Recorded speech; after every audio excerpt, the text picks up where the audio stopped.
देखो हम लोगों ने सर्कल के बारे में, उसकी बेसिक इक्वेशन के बारे में काफ़ी कुछ सीख लिया। देखो ऐसा है, अब मैं आपको पैराबोला, एलिप्स, हाइपरबोला की बेसिक इक्वेशन के बारे में कुछ बातें बता देता हूँ, क्योंकि इन सब का यूज़ होना है ना। क्योंकि टेंजेंट नॉर्मल जब हम पढ़ेंगे तो चलिए टेंजेंट नॉर्मल में इन सब के टेंजेंट नॉर्मल आएंगे, सर्कल, पैराबोला, एलिप्स, हाइपरबोला, है ना, सबका। तो जितने भी ये कोनिक सेक्शन हैं उनके बारे में हमें बेसिक इन्फॉर्मेशन होनी चाहिए, वही हम पहले गेन कर रहे हैं। सबसे पहले हम इस सारे कोनिक सेक्शन के बारे में, उनकी बेसिक इक्वेशन के बारे में सीखेंगे। देखो जैसे सर्कल के बारे में हम लोगों ने सीखा, अब मैं आपको पैराबोला, एलिप्स, हाइपरबोला के बारे में बताता हूँ, क्योंकि वो सीखना बहुत ज़रूरी है। उसके बिना हम आगे टेंजेंट नॉर्मल नहीं कर सकते, क्योंकि इनकी बेसिक प्रॉपर्टीज़, इनकी बेसिक इक्वेशन हमें मालूम होनी चाहिए। देखो ध्यान दो, जैसे क्या होता है कोनिक सेक्शन, है ना, कोनिक सेक्शन।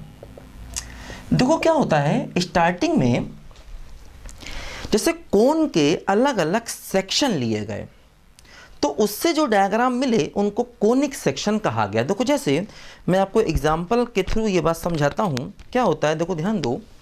जैसे कि मान लो हमारे पास, देखो हमारे पास मान लो ये कोन है, ठीक। देखो हम क्या करें, अगर इस कोन को ऊपर से काट दें तो ऊपर जो बनेगा वो क्या होगा, एक सर्कल होगा, है ना। तो क्या हुआ, कोन के सेक्शन लिए गए, उनसे जो डायग्राम मिले उन्हीं डायग्राम को कोनिक सेक्शन कहा गया, है ना। कोन के अलग अलग सेक्शन, मतलब कोन को प्लेन से काटा गया। जब हमने कोन को प्लेन से काटा तो उनसे जो डायग्राम मिले उन्हीं डायग्राम को कोनिक सेक्शन बोला गया स्टार्टिंग में। बाद में इनकी मैथमेटिकल डेफिनेशन और निकाली गई, है ना। तो देखो क्या होता है, जैसे मान लो ये कोन है, अगर इस कोन को मैं ऊपर से काट दूं, देखो मान लो जैसे क्या होगा, यहाँ पर ध्यान दो, ये देखो ऐसे करके कोन है यहाँ पर, ठीक है। अगर मैं कोन को देखो ऊपर से ऐसे करके काट दूं तो जो ऊपर का हिस्सा दिखेगा वो देखो एक सर्कल की फॉर्म में दिखेगा। तो मतलब अगर हम इस तरह से काटेंगे तो हमको सर्कल मिलेगा। कोन को ऊपर से काट दिया तो देखो ऊपर जो बनेगा वो एक सर्कल बनेगा, ठीक। अच्छा मान लो जैसे हमारे पास ये कोन है ऐसे करके, अब हम क्या करें, देखो एक इंक्लाइंड प्लेन लें। देखो जैसे ये प्लेन हमने बिल्कुल सीधा लिया था, मतलब बिल्कुल सीधा प्लेन। अब थोड़ा तिरछा प्लेन लें। देखो अगर हम ऐसे करके प्लेन लें, ऐसे करके प्लेन लें तो काटें तो क्या बनेगा, देखो। तो ऐसे केस में क्या होगा, देखो यहाँ पर ध्यान दो, कुछ इस प्रकार का डायग्राम मिलेगा और इस प्रकार के डायग्राम को हम बोलते हैं इलिप्स, है ना। इस प्रकार का डायग्राम क्या है, बोलो इलिप्स। तो यहाँ पर देखो हमें मिल रहा है सर्कल और यहाँ पर देखो हमें क्या मिल रहा है, बोलो इलिप्स मिल रहा है, ध्यान दो, है ना। तो देखो अगर हम कुछ ऐसे करके काटेंगे तो यहाँ देखो जो ऐसे करके काटेंगे, यहाँ पर ऐसे करके क्या होगा, वो इस प्रकार का डायग्राम मिलेगा, उसे हम क्या कहेंगे, इलिप्स। देखो ध्यान दो, अब फिर से हमने एक कोन लिया, देखो ध्यान दो ऐसे करके। अब हम क्या करें, देखो एक प्लेन ऐसे करके लें, ऐसे करके देखो ये ऐसा प्लेन लें। तो देखो जब हम ऐसा प्लेन लेंगे तो क्या होगा, देखो हमें इस प्रकार का कुछ एक डायग्राम दिखाई देगा।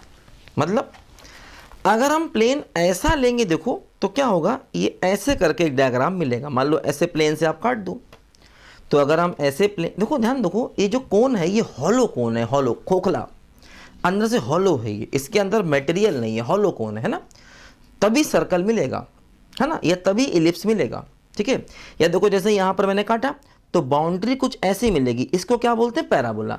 तो अगर हम ऐसा प्लेन लेंगे, देखो ऐसे करके काटेंगे तो देखो इस प्रकार के डायग्राम को क्या बोलते हैं, पैराबोला बोलते हैं, पैराबोला, ठीक। अब देखो क्या करेंगे, दो कोन ले लें। देखो जैसे मान लो हमने क्या किया, एक कोन देखो ऐसे करके लिया, है ना, और एक कोन देखो हमने ऐसे करके लिया, ऐसे, ये मान लो हमने देखो दो कोन लिए, ठीक। अब मान लो हम इस तरीके का देखो कोई प्लेन ले लें, ऐसे करके ये प्लेन ले लें। तो अगर हम देखो ऐसा प्लेन लेंगे तो देखो एक डायग्राम यहाँ ऐसे मिलेगा और एक डायग्राम देखो यहाँ ऐसे मिलेगा। ये हो गया हाइपरबोला, है ना। ये क्या हो गया, हाइपरबोला। मतलब एक के ऊपर दो कोन रखे, ऐसे प्लेन से काटा तो थोड़ा टुकड़ा यहाँ ऐसे मिलेगा और थोड़ा टुकड़ा यहाँ ऐसे मिलेगा, तो इसको क्या बोलते हैं मैथ में, हाइपरबोला। तो क्या हुआ, कोन को प्लेन से काटने पर जो अलग अलग डायग्राम मिले उनको हम कहते हैं कोनिक सेक्शन। एक्चुअली ये मैंने आपको समझाया, ये वो बात समझाई जहाँ से कोनिक सेक्शन की स्टार्टिंग हुई, है ना, बहुत पहले, है ना, नियर अबाउट 300 BC, है ना, इतने पहले कोनिक सेक्शन की स्टार्टिंग हुई, है ना। तो स्टार्टिंग में लोगों ने कोन को प्लेन से काट के देखा तो अलग अलग डायग्राम मिले उन्हें कोनिक सेक्शन। हालांकि आज इस प्रकार की डेफिनेशन का कोई यूज़ नहीं है, आज के मैथमेटिक्स में हम ये डेफिनेशन का कोई यूज़ कहीं पर नहीं करते। तो बस मैंने आपको समझाया थोड़ा इंटरेस्ट के लिए, आखिर कोनिक सेक्शन आए कहाँ से। अब हमें क्या करना है, अब हमें इनकी मैथमेटिकल डेफिनेशन को पढ़ना है जो कि लोकस की हेल्प से निकाली गई। ये तो इनकी ओल्ड डेफिनेशन थी, है ना।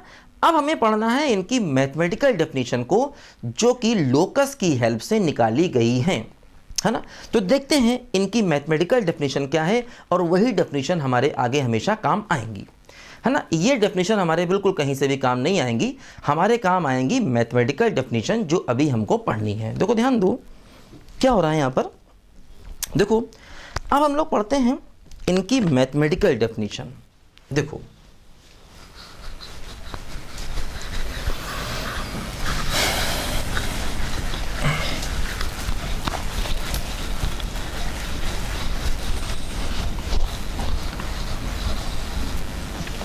देखो ध्यान दो, हम लोग पढ़ते हैं मैथमेटिकल डेफिनेशन। देखो क्या होता है, देखो मैथमेटिकल डेफिनेशन देखो इनकी कहाँ से आती है। देखो इसका तरीका क्या होता है, सबसे पहले हम लोग क्या करते हैं, एक फिक्स्ड लाइन लेते हैं, है ना। इस फिक्स्ड लाइन को हम कहते हैं डायरेक्ट्रिक्स, है ना। इस फिक्स्ड लाइन का नाम है डायरेक्ट्रिक्स, है ना, डायरेक्ट्रिक्स ये इसका नाम है। फिर क्या करते हैं, देखो हम लोग एक फिक्स पॉइंट लेते हैं, है ना। ये हमने एक फिक्स पॉइंट ले लिया, इस फिक्स पॉइंट को मैथमेटिक्स में कहते हैं फोकस, है ना। एक हमने देखो फिक्स लाइन ले लिया, इसे कहते हैं डायरेक्ट्रिक्स। एक फिक्स पॉइंट ले लिया, इसको मैथमेटिक्स से हम लोग कहते हैं फोकस, ठीक है। अब देखो क्या करते हैं हम लोग, यहाँ पर एक पॉइंट लेते हैं P, वेरिएबल पॉइंट, है ना। हमने क्या किया, देखो एक वेरिएबल पॉइंट P ले लिया, है ना। P क्या है बोलो, वेरिएबल पॉइंट, है ना। P एक वेरिएबल पॉइंट है जो मूव करेगा, जिसके मूव करने से लोकस बनेगा, इस पॉइंट को कहा जाता है वेरिएबल पॉइंट। देखो अब देखो कोनिक सेक्शन की डेफिनेशन क्या होती है, जैसे मान लो ये हमने फिक्स लाइन ले लिया यहाँ से, ठीक है। देखो क्या होता है, इसको हम लोग फिक्स पॉइंट को S कहते हैं, S, है ना। हमने क्या किया, देखो इससे एक परपेंडिकुलर ड्रॉप कर दिया, है ना, लाइन के ऊपर। ये हमने इस लाइन के ऊपर एक परपेंडिकुलर ड्रॉप कर दिया, मान लो ये PM है, PM, है ना। और P को देखो हमने S से मिला दिया ऐसे करके, ठीक है। ये हमारा फिक्स पॉइंट है, देखो S, है ना। ये फिक्स पॉइंट हमारा S है और देखो ये हमारी लाइन है, हमने इस पर इसको परपेंडिकुलर ड्रॉप कर दिया। ये हमारा वेरिएबल पॉइंट है, ठीक है, जिसके मूव करने से लोकस बनेगा, ठीक है। अब देखो क्या है, इसकी डेफिनेशन क्या दी गई, देखो वो ये दी गई कि लोकस ऑफ पॉइंट P, है ना, locus of point P if PS upon PM equal to constant, और इस कांस्टेंट को कहा गया E, है ना। और इसका नाम पड़ा एसेंट्रिसिटी, एसेंट्रिसिटी, ध्यान दीजिए, है ना, एसेंट्रिसिटी, ठीक है। तो मतलब S पॉइंट दिया गया था, ये लाइन भी दी गई थी, हमने क्या किया, P और S के बीच की डिस्टेंस निकाली और P पॉइंट से इस लाइन पर परपेंडिकुलर ड्रॉप किया, है ना। देखो मैंने बताया था लोकस जब भी निकलता है तो किसी ना किसी कंडीशन से निकलता है, मतलब लोकस के साथ में कंडीशन को जोड़ना बहुत ज़रूरी। देखो वही हम कर रहे हैं। हमने क्या किया, देखो लोकस के साथ में एक कंडीशन डाल दी कि PS upon PM equal to क्या होगा, कांस्टेंट, और इस कांस्टेंट को स्मॉल e कहा जाता है, इसको एसेंट्रिसिटी भी हम कहते हैं, है ना। ध्यान दो, तो मतलब P इस तरह से मूव करेगा कि PS upon PM equal to E होगा, है ना। लोकस ऑफ P इफ, है ना, दिस, है ना, then locus of P is called conic section, है ना। ये देखो कोनिक सेक्शन की मैथमेटिकल डेफिनेशन है कि P पॉइंट इस कंडीशन से अगर मूव करे तो P के लोकस को हम कोनिक सेक्शन कहते हैं, है ना। P पॉइंट अगर इस कंडीशन के अंडर मूव करे, है ना, मैंने बताया था लोकस में कोई ना कोई कंडीशन हमेशा दी जाती है। तो यहां पर देखो कंडीशन क्या दी गई है, यहां पर कंडीशन क्या है बोलो, PS upon PM equal to constant. PS P point की फोकस से डिस्टेंस, PM क्या है, P पॉइंट की डायरेक्ट्रिक्स से परपेंडिकुलर डिस्टेंस। तो PS upon PM equal to E होना चाहिए।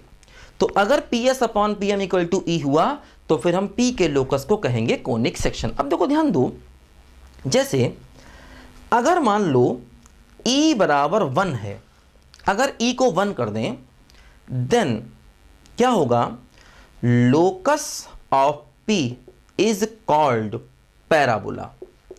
तो ऐसे केस में P के लोकस को हम कहते हैं पैराबोला। अगर E की वैल्यू 1 हो जाए, अगर E की वैल्यू 1 हो जाएगी तो P के लोकस को कहते हैं पैराबोला। देखो सेकंड, अगर मान लो E 0 और 1 के बीच में हो जाए, है ना, तो फिर हम लोकस ऑफ P को कहते हैं इलिप्स। ऐसे केस में देखो हम P के लोकस को क्या बोलते हैं, इलिप्स बोलते हैं, अगर E 0 और 1 के बीच में हो जाए। ठीक है, तीसरा केस मान लो अगर E 1 से बड़ा हो जाए then locus of P is called hyperbola, hyperbola. ठीक है, तो देखो E की अलग अलग वैल्यू के लिए अलग अलग आंसर आते हैं और उनके नाम भी देखो। हालांकि सर्कल भी एक कोनिक सेक्शन है लेकिन सर्कल की डेफिनेशन यहां से नहीं दी जाती। सर्कल की अपनी एक अलग डेफिनेशन है, हालांकि वो कोनिक सेक्शन है लेकिन सर्कल की डेफिनेशन को हम इस डेफिनेशन से नहीं मिलाते हैं, ध्यान देना।